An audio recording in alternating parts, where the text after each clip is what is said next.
go before you let your mind go to the new matchup final? Yesterday. We started yesterday. Started prep yesterday, so I had to get my mind back refocused. LeBron, Ty was saying yesterday that he thinks that KD is even moving more with them than he did previously. Is that what you're seeing?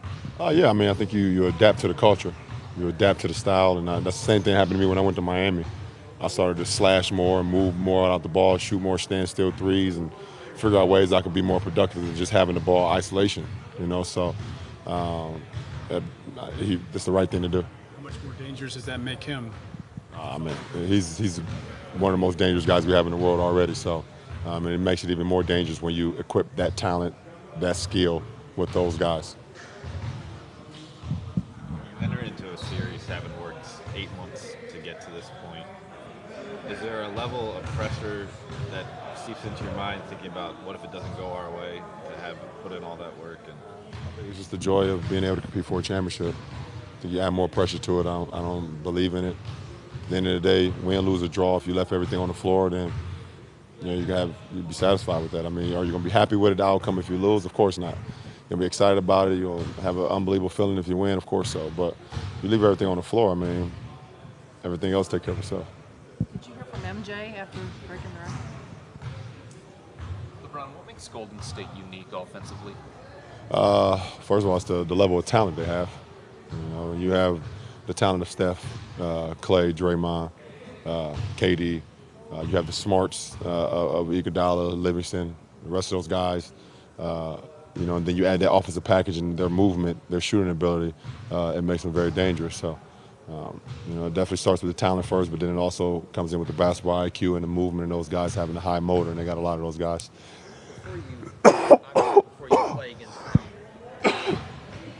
Before you play against them in the finals, where do you think this ranks in terms of the challenges you've been presented with having to play a team with those four guys? It's probably up there. I mean, it's up there. Obviously, I mean, I played against four Hall of Famers as well too. With Manu, Kawhi, Tony, and Timmy D on the same team. And if you add Pop in there, that's five Hall of Famers. It's going to be very challenging. Those guys are going to challenge me. They're going to challenge our ball club. So this is a high-powered team, and I've played against some other. I played against Ray, KG, Paul, Rondo, and Doc. It's going to be very challenging, not only on me mentally, but on our ball club and our franchise. Could their coaching situation change the dynamic of the series at all in your mind, with Steve not being on the bench and Coach Brown being there? No, Steve's there. He's just not on the bench. He's there, and Mike Brown has enough talent and enough experience to keep it going. When you have a system in place and you have that caliber of talent, things is going to still go right. I mean, we've seen it with Luke. We've seen it with Luke last year too. So it's no different. Sorry about that. What do you appreciate most about Ty Lue's coaching style? I mean, there's so many adjectives and things of that nature, but I just think his just level of calmness, no matter what's going on. He always talk about at the end of the day, he's already won in life, so whatever else happens after this is extra credit. And I feel the same way. That's why I'm able to relate to him so much. I don't, lose here or you win a game here. It's like, all right, cool. I've already done so much more than anybody ever gave me credit of doing or thought I can do. So, there's no reason to get too high or too low. So it's the even kill mentality about our coach, and it definitely helps us as players when you're going out into a war. He's shown himself to be a pretty good postseason coach. Is that when that calmness even means more? Yeah, absolutely. Because I mean, throughout the postseason, there's so many different emotions going high, going low, and from players and things of that nature. And if your coach able to just to stay even killed throughout the whole thing, it relaxes the rest of the group. what do you think of the dynamic between you and Kevin Durant? You've been Olympic teammates. You've faced each other in the finals. You've swapped MVP trophies. How do you view him now? What do you mean? I mean, is he a guy who's out there who has pushed you in your career, or do you an adversary that you've paid attention as his ascension in the game? I've always paid attention since he got, since he was in high school. I mean, we worked out in summertime before, numerous summertimes, not in the summer before. We've competed at the highest level. We've been on the team together, competed for gold. So someone I've always looked And just seeing the way he played the game and mastered the game and gotten better and better every year. I don't look at anybody kind of pushing me. I kind of like push myself. But I've always looked at to see what he was doing. Seeing if he went out and got 50 one night. Let me see if I can try to do that the next night, or when we went against each other, let's try to compete. And this is what the fans will like. So, but he's in a great position. I know he's excited about this opportunity to be part of the finals once again. I can't speak for him, but just my thoughts. And we look forward to the challenge. Talked before about how you like to mentor the young players when they first come into the league, and you've had him out to Akron to work out in that.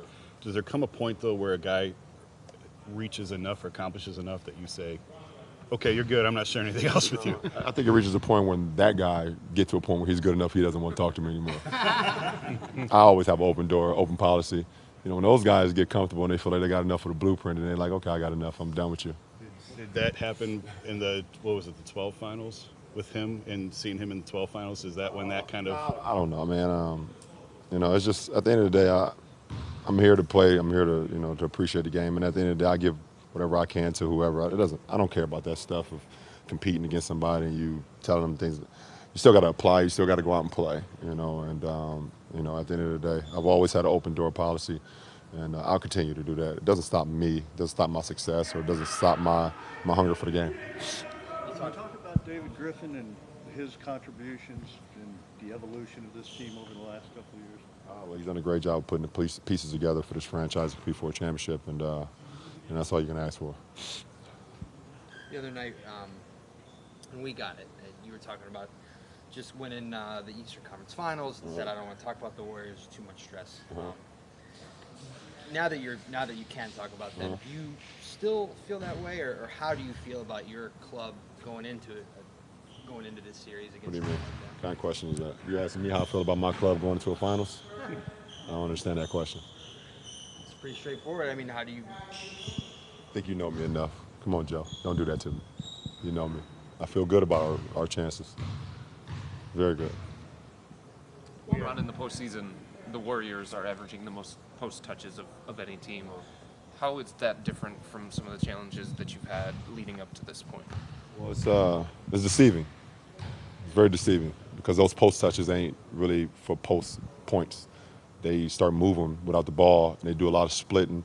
They do a lot of moving without the ball, and they're able to find those cutters and three-point shooters. So it's very deceiving. It's not like the post touches of Shaq and Timmy D, where that ball was going in, and it's going to be a bucket, a foul, or something else out of that. They use the post to get a lot of their movement going, which works. They've mastered the split game. They've mastered the moving without the ball game in our league, and obviously it shows in their points per game and their assists per game. So we have to be very in tune when the ball going to the post and not relax. Some of the guys, and obviously all of you guys in this roster have had different career experiences, so I don't know if it would apply to everybody, but have said that this will most likely be the most talented team I ever play on, this current Cavs team. Have you considered where it ranks in your 14 teams you've been on? I really don't. All I care about is how well we work together and how much of a team that we play together. Talent will only get you so far, but you got to be able to sacrifice and dedicate and fight for one another throughout the course of a season, throughout the course of throughout a battle. So it's a lot of talented teams in our league, a lot. And you see it all the time where you say, well, this team has a lot of talent, but why can't they get over the hump? So talent only goes so far. Sorry, can you see any of Mike Brown's influence in their defense? Well, their defense is extremely good already. And you have Mike Brown, who obviously I played for a few years. He's damn good defensively, so it definitely helps that out a lot. Ron, how much do you relish the chance to it's not like you're carrying these guys to the finals, but guys like Kyle and Darren that have never been there before, how much does that motivate you on a personal level, seeing guys that have had success and now be able to experience what you've experienced? It motivated for me to get them to that point, but now they got to take over now, and I got to do my job, So it's motivating to help the guys that never got a finals appearance, or a guy like Flight, who never even been a part of the postseason. It's 26, So that's motivating, but. Now we all have to take our own onuses on our own and figure out how it can be best for the team. As Russ was going through everything this year with the triple doubles and all that, and everyone was saying this hasn't happened in 50 years. that's true, but no one's been to 7 straight finals in 50 years either. And I know we ask you a lot of how do you feel about this questions here lately, but just what does that mean to you to now it's 7 straight finals? And I mean, we haven't seen this since Bill Russell and the Celtics. I don't know. I think it's gonna be great for my legacy once I'm done playing the game. And we look back on the game and we say, oh, this guy went to 3 straight finals, 4 straight finals, 5, 6, whatever, 7. I think it's great to be talked about, see what I was able to accomplish as an individual. You talk about longevity and being able to just play at a high level for a long period of time, and I've been fortunate enough to be able to do that and be a part of 2 franchises that able to take 2 franchises to 4 finals apiece. So and no one's ever done that either.